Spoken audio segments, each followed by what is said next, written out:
এই সার্ভিসের জন্য ওয়েট করতেছিলাম, দেখি বাইকের কী কী সার্ভিস প্রয়োজন। এখন আজকে যাই সার্ভিস সেন্টারে, তো দেখি পঞ্চম পেড সার্ভিসে ওনারা কি কি করে এবং আপনাদের সব কিছু শেয়ার করব। আজকে আমার ফ্রি সার্ভিস, তো চলেন যাওয়া যাক, দেখি কি কি করে এবং আপনাদের সব শেয়ার করার চেষ্টা করব। তো হে এভরিওয়ান, সবাই কেমন আছেন? আজকে আমার গাড়ির সুজুকি জিক্সার এফআই ডাবল ডিস্কের পঞ্চম ফ্রি সার্ভিস। তো 2 দিন আগে আমাকে ফোন দেওয়া হয়েছিল শোরুম থেকে মনে করে দেওয়ার জন্য।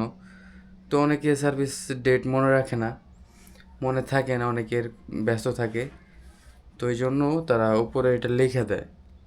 তারপরও অনেকে ভুলে যায়, সার্ভিস মিস করে, এই জন্য সুজুকি থেকে 2-1 দিন আগে মনে করিয়ে দেয়। তো আমার ডেট ছিল 21/4/26, তো আজকে 27 তারিখ, আমি একদিন অলরেডি লেট। তো ব্যস্ততার কারণে আমি যেতে পারি নাই। তো ঘুম থেকে উঠলাম কিছুক্ষণ আগে, ফ্রেশ হইলাম, হালকা নাস্তা করলাম। তো এখন সার্ভিসের উদ্দেশ্যে বের হব। এখন সময় 12টা 20।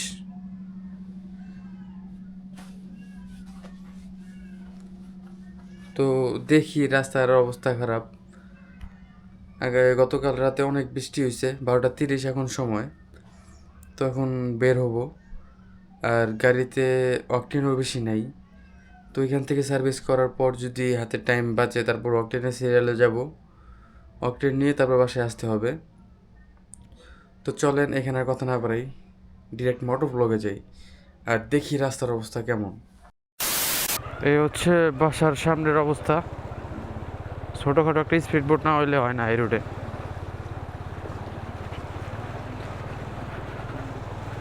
হ্যাঁ, এই হচ্ছে রোড। তো হে এভরিওয়ান, ওয়েলকাম ব্যাক মুস্তাকিমস থটল।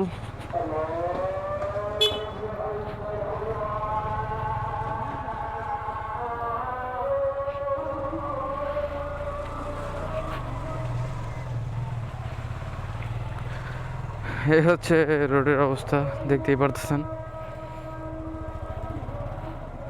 তো যাই হোক, ওয়েলকাম ব্যাক মুস্তাকিমস থটল। তো অনেকদিন পর ব্যাক টু ব্যাক আবার মোটর ব্লগে ব্যাক করলাম। যেদিন ব্যাক করলাম সেদিন হচ্ছে এই রোডের অবস্থা হচ্ছে এমন। একটু বৃষ্টি হইলে আমাদের এলাকার রোডের অবস্থা হয়ে যায় এমন। তো বের করার ইচ্ছা ছিল না। যদি বাইকে অকটেন থাকতো আর সার্ভিস ডেটটা না থাকতো, তাহলে আমি গাড়িটা বের করতাম না। কারণ অলরেডি আমার বাইকের অনেক জায়গায় চ্যাসিস এবং আরও বিভিন্ন জায়গায় জং ধরছে। তো দেখতেই পারতেছেন যে রোডটা ঠিক করা হয়েছে নতুন, এই একটু রোড ঠিক করা হয়েছে। তো সামনে কাজ আরও চলবে মেবি, বৃষ্টির জন্য অফ। তো এখান থেকে বের হই, তারপর কথা বলি, কারণ এসব রোড দেখলে আমারই ঘৃণা লাগে। আপনাদের কেমন লাগবে জানি না। প্রত্যেকটা রোডের গলিতে গলিতে একাডু পরিমাণ পানি। তো সাধারণ জনগণের পুটকি মাইরা এমপি মন্ত্রীরা হয়েছে বড় লোক। তো এইসব রোডে যাতায়াত না করতে পারে কেউ, হাঁটা চলা করে না করতে পারে কেউ, গাড়ি নিয়েও রিক্স, কখন যায় পড়া স্লিপ করে, কাদামাটি, লাল মাটি, কি বলবো আর, কথা বলার মতো কোনো ভাষাই নেই। এইসব রোড দেখলে তো আমারই বমি আসে, গাড়ির ক্ষতি করে। তো থাকার কোনো মানই হয় না এইসব রোডে, বাধ্য হয়ে আমাদের থাকতে হয়। তো সামনে কি অবস্থা আল্লাহ জানে, কতটুকু গভীর কেমন। আমি অলরেডি 4-5 বার অলরেডি আমার বাইক স্লিপ করে ফেলছে। তো অনেকে যারা নতুন বাইকার্স, তারা তো এই রোডে বাইক ফেলেই দেবে। তো আমি যখন নতুন, তো তখন আমিও এই রোডে বাইক ফেলাই দিছি। আমার সর্বপ্রথম আমার হাত থেকে বাইকটা এই রোডেই পড়ে। তো বুঝেন তাইলে কি একটা অবস্থায় আছি আমরা। আর কারেন্টের কথা নাই বললাম,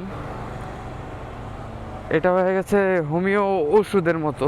প্রতি বেলায় 2 ফোঁটা, ওইরকম কি একটা অবস্থা। এসব এলাকায় আমরা থাকি, রোডঘাটের তো অবস্থা ভালোই না। একদিকে বিদ্যুৎ থাকে না, আর একদিকে হচ্ছে কি বলবো, তেলের অকটেনের বাজার তো সবাই জানেনই, যারা বাইকার্স, যারা আমার ভিডিও দেখেন কম বেশি সবাই বাইকার্স, ওদের কাছে আমার ভিডিওটা যায়। তো এত টাকা ইনভেস্ট করার পর যদি এরকমভাবে আমরা বাইকার্সরা ঠকি, তাহলে তো আবার পেরেশানি হই, প্রবলেম ফেস করি, তাহলে তো ভাই কি বলবো।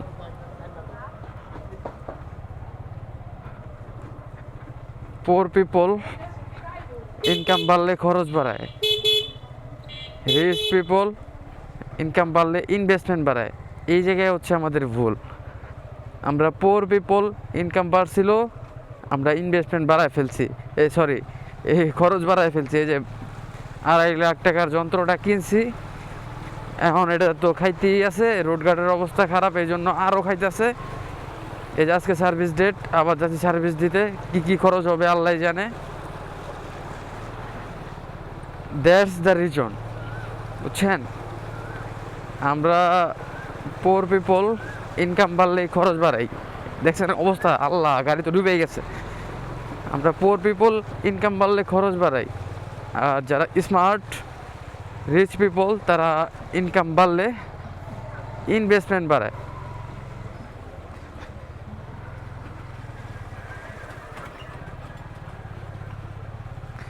That's the reason. If you earn 20k, save and invest at least 20%, because expense makes you busy. এই যে এক্সপেন্স করছি, এখন আমি বিজি, এটার জ্বালায় এখন আমি বিজি। আর যদি ইনভেস্ট করতাম তাহলে আজকে আমি রিচ থাকতাম। ইনভেস্টমেন্ট মেক্স ইউ রিচ, বুঝতেই পারতেছেন তাহলে অবস্থা।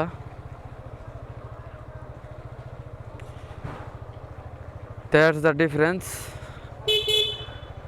আমরা পোর পিপল সবসময় খরচই বাড়াই। স্মার্ট, যদি আপনার কাছে 1 লাখ টাকা থাকে, এটা 5 বছর যদি ব্যাংকে ফালায় রাখেন, তাহলে ওই ক্ষেত্রে আমরা একটু লাভ পাবো। আর যদি স্মার্ট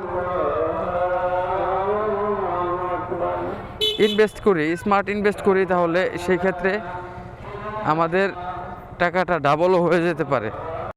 তো আলহামদুলিল্লাহ, এমন একটা রোডে ফাঁসছিলাম, বিশ্বাস করেন, আমি 2 বার পরে যেতে ধরছিলাম গাড়ি নিয়ে গর্তর মধ্যে। আল্লাহর রহমতে বেঁচে গেছি। তো একটা ভাই আসছিল হেল্প করার জন্য, তো তার হেল্পেই এখন পর্যন্ত ওইখান থেকে উঠে এখানে আসতে পারছি। তো দুনিয়াতে ভালো মানুষ এখনও বেঁচে আছে, এই জন্য ওই দুনিয়াটা আছে। তো যাই হোক, থ্যাঙ্কস ওনাকে। ওই সময় ক্যামেরাটা অন ছিল না, এই জন্য বাইকে দেখাতে পারলাম না। তো আমরা যেখানে ছিলাম, গরিব পিপল, পোর পিপল ইনকাম বাড়লে খরচ বাড়ায়, আর রিচ পিপল ইনকাম বাড়লে ইনভেস্টমেন্ট বাড়ায়। That's the difference. If you want 20k, save and invest at least 20%, because expense make you busy. Investment makes you rich. So change your mindset and change your future. দুইটাই আপনার হাতে, কি করবেন আপনি। এই যে ইনভেস্ট করে এখন খাইছি গুয়া মারা, এক্সপেন্স করে খরচ বাড়ায় ফেলাইছি, রোডের অবস্থা খারাপ, এলাকায় থাকি, এলাকার অবস্থা খারাপ, প্রতিনিয়ত বাইকের একটা না একটা সমস্যা হয়েই যাচ্ছে।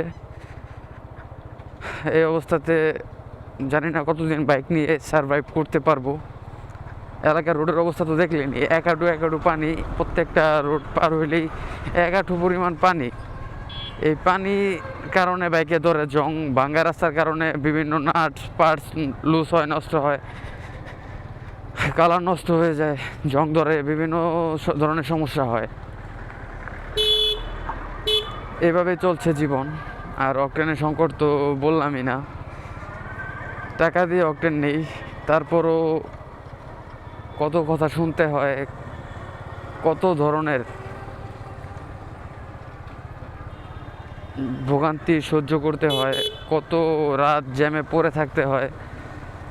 বিশ্বাস করবেন না, 3 থেকে 4 দিন অকটেন আনতে যে একদম, তা না হলেও 5-6 ঘন্টা লাইনে দাঁড়ায় থাকার পর অকটেন পাই নেই, তারপর আবার চলে আসছি মনে কষ্ট নিয়ে। এসব কথা বলার মতো না। তো যাই হোক, ওসব কথা শেয়ার না করি, কষ্ট শেয়ার করলে কষ্ট বাড়ে। তো আমাদের বাইক অলরেডি চলে ফেলা আর কি, চালানো হয়ে গেছে 6889, প্রায় 7000। আর ইঞ্জিন অয়েলে কত চালালাম দেখি, 3039। তো সিনথেটিকে আমার এক্সপিরিয়েন্স খুবই ভালো। শেল অ্যাডভান্স আলট্রা 10W40 যেটা, ওইটাতে এখন পর্যন্ত আমি 3000 চালাই ফেলছি। আজকে সার্ভিসটা করানোর পরে খুব শীঘ্রই আমি আমার ইঞ্জিন অয়েলটাও ড্রেন দিয়ে দিব। এই সার্ভিসের জন্য ওয়েট করতেছিলাম, দেখি বাইকের কী কী সার্ভিস প্রয়োজন। এখন আজকে যাই সার্ভিস সেন্টারে, তো দেখি পঞ্চম পেড সার্ভিসে ওনারা কি করে এবং আপনাদের সব কিছু শেয়ার করব। আজকে আমার ফ্রি সার্ভিস। তো চলেন যাওয়া যাক, দেখি কি করে এবং আপনাদের সব শেয়ার করার চেষ্টা করব।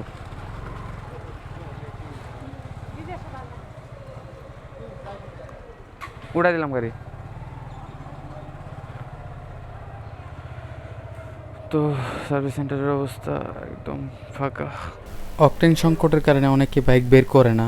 যেখানে আমি সার্ভিসে আসলে বাইকের কারণে আমি পাড়া দিতে পারি না, আর এখানে আজকে সার্ভিস সেন্টার একদম ফাঁকা। বাইক খুব অল্প পরিমাণে থাকাতে বাইক নেই বললে চলে, সার্ভিস সেন্টার ফাঁকা। এই জন্য গাড়ি আনার সাথে সাথেই তারা সার্ভিসের জন্য র্যাম্পে উঠায় দেয় এবং কাজ শুরু করে দিয়েছে অলরেডি। তো ফিফথ ফ্রি সার্ভিসে কী করে দেখতে থাকেন, আমি নিজেও জানি না কি করা হবে। শুরুতে তারা আমার থেকে জিজ্ঞাসা করছিল যে আমার বাইকে কী প্রবলেম। আমি প্রবলেমগুলো ওনাদের বলার সাথে সাথেই তারপরে তারা একটা টেস্ট রাইড দেয়।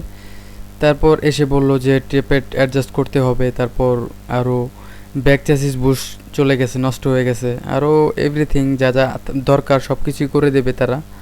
তো দেখি কী করে। তো সার্ভিস করতে মেবি লেট হবে, গাড়িটা খোলা এখন শোরুমে নাকি নতুন গাড়ি আসছে, ওটা নামাবে।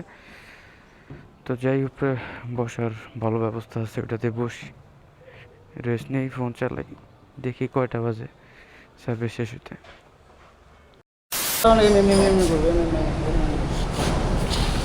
আপাতত তাহলে ডাবল রাইড করা যাবে না, সিঙ্গেলে চালানো লাগবে। সবই করতে পারবেন, সমস্যা নাই, কিন্তু এটা মাথায় রাখতে হবো যে বেশি ওভার স্পিড টানলে পরে ব্যালেন্স কমাতে হবো। হ্যাঁ, এটা আপনার কন্ট্রোলিং নিয়ে চালাইতে হবে, বিষয় ডলে যায়। কারণ আমার থেকে আপনার কন্ট্রোলিং এলো বেশি, কারণ আপনি চালাবেন। গ্যাসকেটটা ওয়ান টাইম হয়, হ্যাঁ, দ্বিতীয়বার লাগালে লিক করবে। যে গ্যাসকেটের দাম বেশি না, কত? 313 টাকা মাত্র। আর এয়ার ফিল্টার কি ওকে? এয়ার ফিল্টার যা আছে তো বাইরেতে লাগাইছিলাম না, কোনটা লাগাই বাইরে দিয়ে লোকাল। এটা এক বড় বাইর পরিচিত গ্যারেজ আছে, তো ওইখান থেকে লাগাইছিলাম। এটা মনে করেন যে বাতাস ভালো টানতে পারবো না, যে এবার ফায়ারটা আছে না, এই ফায়ারটা মনে করেন যে আপনার ভালো না, সেখানে বাতাসটা প্রবেশ করতে পারবো না। এই জন্য আপনার গাড়ির তেল বেশি খাইবো, যদি পিক আপ কম উঠবো। বেশি দিন অনেক লাগাইছি, আমি কি চলবো? চালান দেবো, কিন্তু একটু প্রবলেম করতে পারে। প্রবলেমটা বলছেন তখন আপনার বাতাসটা কম গেলে তেলটা। এয়ার ফিল্টারের অবস্থা খুবই খারাপ, তো এটা চেঞ্জ করা দরকার ওনারা বললো, তো চেঞ্জ করে নিলাম। কারণ মাইলেজটা এখন সবচেয়ে বড় ক্রাইসিস বলতে পারেন। অকটেন ক্রাইসিসের সময় যদি মাইলেজ কম পাই তাহলে আমার আরও লস। তো এই জন্য আর রিস্ক নিলাম না, আমি এয়ার ফিল্টার চেঞ্জ করে ফেললাম। তো এখন ইঞ্জিনের ট্যাপেট সাউন্ড অ্যাডজাস্ট করা হবে, কারণ দীর্ঘ প্রায় 7000 কিলোর কাছাকাছি চালানো হয়ে গেছে বাইক। তো এটা এখন অ্যাডজাস্ট করার সময় হয়ে গেছে, এই জন্য তারা সার্ভিসের সাথে এটা অ্যাডজাস্ট করে দেবে, এটার জন্য আলাদা কোনো কস্ট নেবে না। তো যা লাগে সার্ভিস, ফ্রি সার্ভিস হোক আর পেড সার্ভিস হোক, তাদের রুলস ভালো। যা যা দরকার পড়ে সবসময় যেটা সমস্যা থাকে এটা সলভ করে দেওয়ার চেষ্টা করে। যদি আলাদাভাবে কোনো পার্টস লাগে এটা আলাদাভাবে কিনতে হয়। যদি কোনো কোনো পার্টস লাগে বড় ধরনের কোনো অথবা যেই কোনো পার্টস লাগুক ওইটা আপনাদের টাকায় কিনতে হবে। শুধুমাত্র তারা তাদের সার্ভিসটা দিবে। যদি কোনো কিছু না লাগে তাহলে ওটাও নাও বলে দিবে, আর যদি লাগে তাহলে ওটা অবশ্যই কিনতে হবে, তা না হলে ওয়ারেন্টি ক্লেম করতে পারে।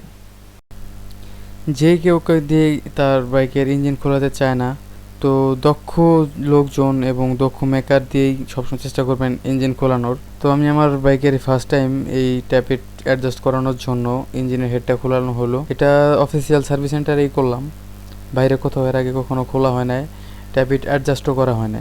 তো এই ফার্স্ট টাইম বাইরে কোথাও অফিসিয়াল সার্ভিস সেন্টারে আমার বাইকটার ট্যাপিট অ্যাডজাস্ট করা হচ্ছে। আশা করি এখন ক্লিয়ার একটা ভালো সাউন্ড পাব। এইটা হচ্ছে একদম নতুন অরিজিনাল এয়ার ফিল্টার সুজুকি জিক্সারের। তো এইটার কারণেই আপনারা ভালো মাইলেজ পাবেন এবং আপনাদের বাইকটা ভালোভাবে নিঃশ্বাস অক্সিজেন নিতে পারবে। এই জন্যে ভালো মাইলেজ পাবেন। সবসময় চেষ্টা করবেন একদম অরিজিনাল প্রোডাক্ট ইউজ করার জন্য।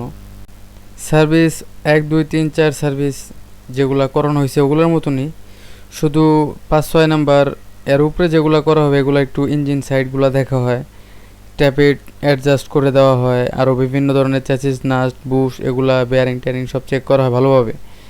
তো যত আস্তে আস্তে সার্ভিসের সংখ্যা বাড়বে তত আস্তে আস্তে ইঞ্জিনের খুঁটিনাটি জিনিসগুলো চেক আপ বাড়বে। তো এইটাই, তো আগের যে সার্ভিসগুলো আছে ওই সেম ওগুলার মধ্যেই, ওগুলাই বেসিক। আর এখন যেগুলো করা হয় এগুলো হচ্ছে এক্সট্রা, আরও ভালোভাবে ইঞ্জিন সাইড, চ্যাসিস সাইড, বল রেসার, তারপরে আরও বিভিন্ন যে মনোসক সাসপেনশন পিছনেরটা সামনেরটা এগুলো ঠিকভাবে কাজ করছে কিনা, এবং বিভিন্ন ধরনের টেকনিক্যাল সেন্সর ঠিকঠাক কাজ করতেছে কিনা এগুলো সব দেখা হয় রিমোটের মাধ্যমে। কোন সেন্সরটা ঠিকভাবে কাজ করতেছে কোনটা কাজ করতেছে না সব করা হয়। একদম আস্তে আস্তে যখন আপনারা 1, 2, 3, 4 পার করে 5, 6, 7, 8-এর দিকে আসবেন তো তখন সব আস্তে আস্তে সব আপনারাই জানতে পারবেন। তো আমি কেবল 5 নাম্বারটা করালাম, তো আস্তে আস্তে আমিও দেখতে পারবো যে কি করা হয় এবং কি হয় আমিও জানতে পারবো এবং আপনাদেরকেও জানাতে পারবো। Finally wash complete, service complete, ওয়াশটা ডিউ, আমার সার্ভিস শেষ, আর সাথে সাথে বিদ্যুৎ চলে গেছে। তো এটা সবসময় আমার সাথেই হয়।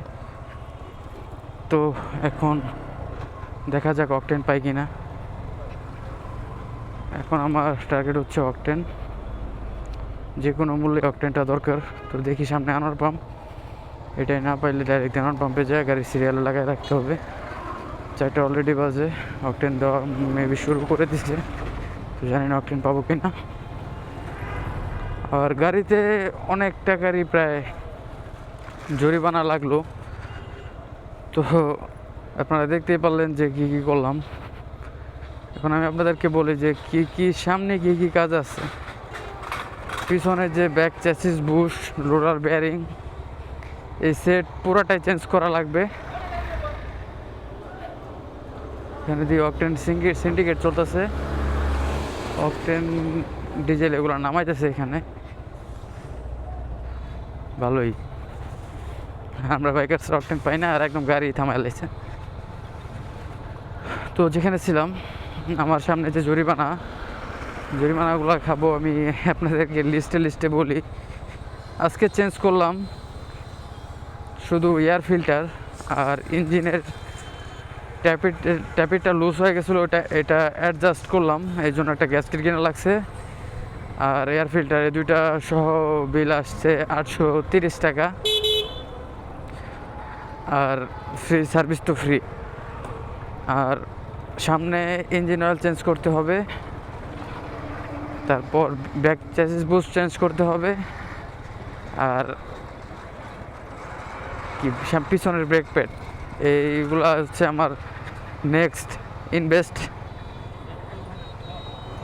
এত টাকা খরচ হইতেছে ভাই, বলতেও কষ্ট লাগে যে কেমনে কি একটা গাড়ি পালা আর একটা বউ পালা, প্রায় আমার মনে হয় বউর থেকে বেশি খরচ এই গাড়ির। প্রতি মাসে যেমনি খাইতেছে, আর এলাকার মধ্যে যে একটা এলাকার মধ্যে থাকি গাড়ি যে বেশি দিন ঠিক করে রাখাই যায় না। এটা কেমনে মিস করলাম আমি। আমার তো টায়ার প্রেশার চেক দেওয়ার কথা মনে ছিল না, এমনি হাতে বেশি টাইম নাই। তো দেখা যাক, সামনে যাই। সামনে যাওয়া লাগবে, তেলের সিরিয়াল পাবো কি না, তেল কোন জায়গায় দিতেছে আল্লাহ জানে। তো আজকে ভিডিওটা ছিল এই পর্যন্তই। ফিফথ সার্ভিস মোটামুটি তেমন কোনো খরচ হয় নাই, আর যা যা করলাম আপনারা তো দেখতেই পারলেন। ইঞ্জিনের ট্যাবেটের সাউন্ডটা অ্যাডজাস্ট করছে, আর টুকটাক যেসব জায়গায় ফার্স্ট সেকেন্ড সার্ভিসে যা যা করা হয় ওগুলাই করা হয়। আর কিছু কিছু যে বড় সড়ক মেজর আর কি বড় কোনো বিগ কোনো প্রবলেমে যে এগুলা নিজেরই ঠিক করতে হবে নিজের টাকায়। তো এগুলাই আজকে ভিডিওটা ছিল, ব্লগটা ছিল এই পর্যন্তই। আবার দেখা হবে নতুন কোনো ভিডিওতে, নতুন কোনো ব্লগে। আর হ্যাঁ, আমার টোটাল আজকে সার্ভিসে খরচ হয়েছে 870 টাকা। আরও যদি সাথে থাকতো তাহলে আমি ব্রেক প্যাডটাও চেঞ্জ করে নিতাম পিছনের। তো এই আজকের ব্লগটা এই পর্যন্তই। সবাই ভালো থাকবেন, আল্লাহ হাফেজ। আবার জানি না কবে দেখা হবে মোটর ব্লগে, দেখি আজকে অকটেন পাই কি না। আল্লাহ হাফেজ।